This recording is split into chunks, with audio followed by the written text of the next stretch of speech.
নমস্কার, আমি সুশোভন। আপনারা দেখছেন আপনাদের প্রিয় চ্যানেল অদ্ভুত অথচ বাস্তব। বিশ্বের মানচিত্রের দিকে তাকালে আজ একটা বিষয় পরিষ্কার হয়ে যায়। গ্লোবাল জিওপলিটিক্স বা আন্তর্জাতিক রাজনীতিতে কোনো ভাবাবেগের জায়গা নেই। এখানে যা চলে তা হলো নিটল বাস্তব এবং দেশের নিজস্ব স্বার্থ। যখন গোটা পশ্চিমা দুনিয়া একজোট হয়ে একটি মহাশক্তিকে কোণঠাসা করার চেষ্টা করছিল, ঠিক তখনই অত্যন্ত নীরবে ভারত নিজের এনার্জি সিকিউরিটি এবং ভবিষ্যৎ বাণিজ্যের এমন এক মাস্টার প্ল্যান তৈরি করে ফেলেছে যা আগামী দিনে গোটা পৃথিবীর সমুদ্রপথের সমীকরণ বদলে দিতে চলেছে। হ্যাঁ, আমরা কথা বলছি পৃথিবীর সবচেয়ে ঠান্ডা এবং বরফে ঢাকা অঞ্চল আর্কটিক মহাসাগরকে নিয়ে, যা এখন ভারত আর রাশিয়ার এক ঐতিহাসিক অংশীদারিত্বের নতুন রণক্ষেত্র হয়ে উঠেছে। এমন এক চুক্তি চূড়ান্ত হয়েছে যা আমেরিকার চোখ রাঙানিকে বুড়ো আঙুল দেখিয়ে বিশ্বমঞ্চে ভারতের অবস্থানকে আরও শক্তিশালী করে তুলবে। সবার আগে জানুন আজকের আসল খবরটা ঠিক কী। রাশিয়া সরকার সরাসরি ভারতের সাথে একটি অত্যন্ত গুরুত্বপূর্ণ সামুদ্রিক চুক্তি করার সবুজ সংকেত দিয়ে দিয়েছে। রাশিয়ার প্রধানমন্ত্রী মিখাইল মিশুস্টিন তাদের দেশের অফিসিয়াল পরমাণু শক্তি সংস্থা রোসাটমকে নির্দেশ দিয়েছে যাতে তারা দ্রুত ভারতের সাথে এই এমওইউ অর্থাৎ মেমোরেন্ডাম অফ আন্ডারস্ট্যান্ডিং বা সমঝোতা স্মারকটি স্বাক্ষর করে। আপনাদের বিশ্বাস না হলে সরাসরি স্ক্রিনে দেখুন আন্তর্জাতিক সংবাদ মাধ্যমের এই বড় রিপোর্টটি। এই যে দেখছেন ইন্টারন্যাশনাল নিউজ এজেন্সি ইন্টারফ্যাক্সের এই হেডলাইন, এখানে পরিষ্কার বলা হয়েছে Russia India to sign memorandum of cooperation on transporting cargo along northern sea route. অর্থাৎ রাশিয়া এবং ভারত খুব শীঘ্রই অফিসিয়াল কোঅপারেশন চুক্তি করতে চলেছে। এই চুক্তির মূল উদ্দেশ্য হল রাশিয়ার উত্তর দিক দিয়ে যাওয়া একটি বিশাল সমুদ্রপথ যাকে বলা হয় নর্দার্ন সি রুট। এই পথ ব্যবহার করে দুই দেশের মধ্যে বাণিজ্যিক মালবাহী জাহাজের যাতায়াত এবং শিপিং ব্যাপক হারে বাড়িয়ে দেওয়া। এতদিন এই পথটি সাধারণের নাগালের বাইরে ছিল, কিন্তু এখন ভারত সেখানে নিজের উপস্থিতি পাকা করতে চলেছে। এবার এই খবরটি শোনার পর আপনাদের মনে এবং বিশেষ করে যারা ইউপিএসসি বা আন্তর্জাতিক সম্পর্কের পড়াশোনা করছেন তাদের মনে বেশ কিছু গুরুত্বপূর্ণ প্রশ্ন জাগা খুব স্বাভাবিক। প্রথম প্রশ্ন, যে আর্কটিক অঞ্চল বছরের পর বছর ধরে মাইলের পর মাইল পুরো বরফের চাদরে ঢাকা থাকে, হঠাৎ করে সেই বরফাবৃত এলাকা বিশ্ব বাণিজ্যের জন্য এতটা গুরুত্বপূর্ণ কেন হয়ে উঠল? দ্বিতীয় প্রশ্ন, এই নর্দার্ন সি রুট বা এনএসআর আসলে কি এবং এটি ব্যবহার করলে ভারতের ঠিক কী ধরনের বাম্পার লাভ হতে চলেছে? এবং তৃতীয় ও সবচেয়ে গুরুত্বপূর্ণ প্রশ্নটি হলো, যখন বিশ্বের বড় বড় দেশ রাশিয়ার থেকে দূরত্ব বজায় রাখছে, তখন ভ্লাদিমির পুতিন কেন ভারতকে এই অত্যন্ত সংবেদনশীল এবং স্ট্র্যাটেজিক মিশনে নিজেদের সবচেয়ে ভরসাযোগ্য পার্টনার বা অংশীদার হিসেবে বেছে নিল? আজকের এই বিশেষ এপিসোডে আমরা কোনো কাল্পনিক গল্প নয়, বরং খবরের পেছনের আসল বাস্তব ও ভূরাজনৈতিক সত্যকে খুব সহজ ভাষায় আপনাদের সামনে তুলে ধরব। পুরো বিষয়টি বুঝতে ভিডিওটি শেষ পর্যন্ত মনোযোগ দিয়ে দেখুন। এই পুরো খেলাটা বুঝতে গেলে আমাদের বর্তমান গ্লোবাল সাপ্লাই চেন বা বৈশ্বিক পণ্য সরবরাহ ব্যবস্থার সমস্যাটা বুঝতে হবে। দশকের পর দশক ধরে ভারত থেকে যখন কোনো বাণিজ্যিক জাহাজ ইউরোপ বা রাশিয়ার পশ্চিমাংশে যায়, তখন তাকে একটা নির্দিষ্ট পথ ব্যবহার করতে হয়। জাহাজটি প্রথমে ভারত মহাসাগর থেকে বেরিয়ে লোহিত সাগর পার করে, তারপর সুয়েজ খাল হয়ে ভূমধ্যসাগর পার করে ইউরোপে পৌঁছায়। এটাই ছিল পৃথিবীর সবচেয়ে ব্যস্ত সমুদ্রপথ। কিন্তু বর্তমান বাস্তবতা সম্পূর্ণ আলাদা। গত কয়েক বছর ধরে এই লোহিত সাগর বা রেড সি রুটে চলাচলকারী বাণিজ্যিক জাহাজগুলোর উপর ক্রমাগত ড্রোন ও মিসাইল হামলা চলছে। হুতি বিদ্রোহীদের এই লাগাতার আক্রমণের কারণে আজ বিশ্বের বড় বড় শিপিং কোম্পানিগুলো তাদের জাহাজ এই পথে পাঠাতে ভয় পাচ্ছে। এর ফলে তাদের কি করতে হচ্ছে? জাহাজগুলোকে পুরো আফ্রিকা মহাদেশ ঘুরে হাজার হাজার কিলোমিটার অতিরিক্ত পথ অতিক্রম করে ইউরোপে পাঠাতে হচ্ছে। বাস্তবটা ভাবুন, যেখানে একটা জাহাজ কয়েকদিনে পৌঁছে যায়, সেখানে এখন সপ্তাহের পর সপ্তাহ সময় লাগছে। দূরত্ব বেড়ে যাওয়ার কারণে জ্বালানি বা ফুয়েল বেশি লাগছে, আর স্বাভাবিকভাবেই ইন্টারন্যাশনাল ট্রেড বা আন্তর্জাতিক বাণিজ্যের খরচ এক ধাক্কায় আকাশ ছোঁয়া হয়ে গেছে। আর ঠিক এই সংকটের সময়ই ভারত ও রাশিয়া মিলে দুনিয়াকে দেখালো এক নতুন বিকল্প পথ, আর সেই পথটির নামই হলো নর্দার্ন সি রুট। এটি রাশিয়ার একদম উত্তর সীমান্ত ঘেঁষে আর্কটিক মহাসাগরের মধ্যে দিয়ে চলে গেছে।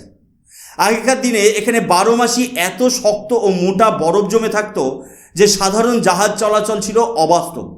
কিন্তু বর্তমানে ক্লাইমেট চেঞ্জ বা আবহাওয়া পরিবর্তনের কারণে বছরের একটা বড় সময় এই বরফ গলে যাচ্ছে। আর যেখানে বরফ বেশি শক্ত সেখানে রাশিয়ার কাছে রয়েছে বিশ্বের সবচেয়ে আধুনিক নিউক্লিয়ার পাওয়ার্ড আইস ব্রেকার জাহাজ, যা মুহূর্তের মধ্যে বরফ কেটে পথ তৈরি করে দিতে পারে। এই রুটটি যদি পুরোপুরি চালু হয়ে যায় তবে এশিয়া ও ইউরোপের মধ্যে সমুদ্রযাত্রার সময় প্রায় 40% কমে যাবে। এটা ভারতের মতো একটা উদীয়মান অর্থনৈতিক মহাশক্তির জন্য কত বড় সুখবর তা নিশ্চয়ই আর আলাদা করে বলতে হবে না। এই নতুন সমুদ্রপথ ভারতের জন্য কেন গেম চেঞ্জার হতে চলেছে তা ভারতের শীর্ষস্থানীয় থিঙ্ক ট্যাঙ্ক ও নিউজ পোর্টালগুলিও স্বীকার করে নিচ্ছে। আপনারা স্ক্রিনে এই দ্বিতীয় আর্টিকেলটি খুব ভালো করে দেখুন। অবজারভার রিসার্চ ফাউন্ডেশন অর্থাৎ ORF এর এই আর্টিকেলের হেডলাইন বলছে, understanding the potential of the northern sea route. এখানে স্পষ্ট ব্যাখ্যা করা হয়েছে যে ভারত ও রাশিয়ার মধ্যে দ্বিপাক্ষিক বাণিজ্যকে আগামী দিনে $100 বিলিয়ন নিয়ে যাওয়ার জন্য এই রুটটি কতটা গুরুত্বপূর্ণ। এর সাথে সাথে ভারতের অভ্যন্তরীণ বাণিজ্যে এর কী প্রভাব পড়বে তা জানতে আমাদের দেশের এই প্রখ্যাত সংবাদ মাধ্যমের রিপোর্টটি দেখুন। ডেকান ক্রনিকলের এই রিপোর্টে পরিষ্কার উল্লেখ করা হয়েছে যে ভারতের প্রতিনিধিরা যখন সেন্ট পিটার্সবার্গ ইন্টারন্যাশনাল ইকোনমিক ফোরামে অংশ নিয়েছিলেন তখন সেখানে আলোচনা হয়েছে যে এই আর্কটিক রুট কিভাবে ভারতের পূর্ব উপকূলের বন্দরগুলোর ভাগ্য বদলে দিতে পারে। বিশেষ করে অন্ধ্রপ্রদেশের বিশাখাপত্তনম এবং চেন্নাইয়ের মতো বন্দরগুলো থেকে এই রুটের মাধ্যমে খুব কম সময়ে সরাসরি রাশিয়ায় পণ্য পাঠানো যাবে। এবার সহজ ভাষায় বুঝুন ভারতের আসল ফায়দাটা কোথায়। ভারত হলো পৃথিবীর অন্যতম বৃহত্তম অপরিশোধিত তেল বা ক্রুড অয়েল আমদানিকারক দেশ। ইউক্রেন যুদ্ধ শুরু হওয়ার পর থেকে ভারত নিজের জাতীয় স্বার্থকে সবার উপরে রেখে রাশিয়া থেকে রেকর্ড পরিমাণ কম দামে কাঁচা তেল কিনেছে। এই তেল ভারতে এসে রিফাইন ও শোধন করা হয় এবং তারপর পেট্রোল ও গ্যাসোলিন হিসেবে আন্তর্জাতিক বাজারে পাঠানো হয়। এখন রাশিয়ার এই আর্কটিক অঞ্চলে শুধু তেল নয়, বিপুল পরিমাণ প্রাকৃতিক গ্যাস এবং অত্যন্ত মূল্যবান খনিজ বা মিনারেলের ভাণ্ডার রয়েছে। ভবিষ্যতে যদি সুয়েজ খাল বা লোহিত সাগরে কোনো বড় যুদ্ধ বা অবরোধ তৈরি হয় তাহলেও ভারতের জ্বালানি সরবরাহ বন্ধ হবে না, কারণ ভারতের কাছে এখন ব্যাকআপ হিসেবে এই নর্দার্ন সি রুট রয়েছে। অর্থাৎ এই চুক্তি শুধুমাত্র একটি সাধারণ ব্যবসার রাস্তা নয়, এটি ভারতের জাতীয় জ্বালানি নিরাপত্তা বা ন্যাশনাল এনার্জি সিকিউরিটির একটি মস্ত বড় চাল। কিন্তু গল্পটা এখানেই শেষ নয়। ভূরাজনীতির ইনডেপথ অ্যানালিসিস করলে দেখা যাবে ভারত ও রাশিয়ার এই সহযোগিতা কেবল বাণিজ্যিক জাহাজের মধ্যেই সীমাবদ্ধ নেই। এর পেছনে রয়েছে এক যুগান্তকারী সামরিক ও কৌশলগত সমীকরণ। কিছুদিন আগেই ভারত এবং রাশিয়ার মধ্যে একটি অত্যন্ত গুরুত্বপূর্ণ চুক্তি স্বাক্ষরিত হয়েছিল, যার নাম রিলস। এই লজিস্টিক চুক্তির আসল কাজ কি তা নিয়ে আন্তর্জাতিক মহলে ব্যাপক চর্চা চলছে। স্ক্রিনে এই শেষ আর্টিকেলটি একবার দেখে নিন। শিপিং টেলিগ্রাফের এই আর্টিকেলে বলা হয়েছে, India Russia sign pacts on polar waters maritime push.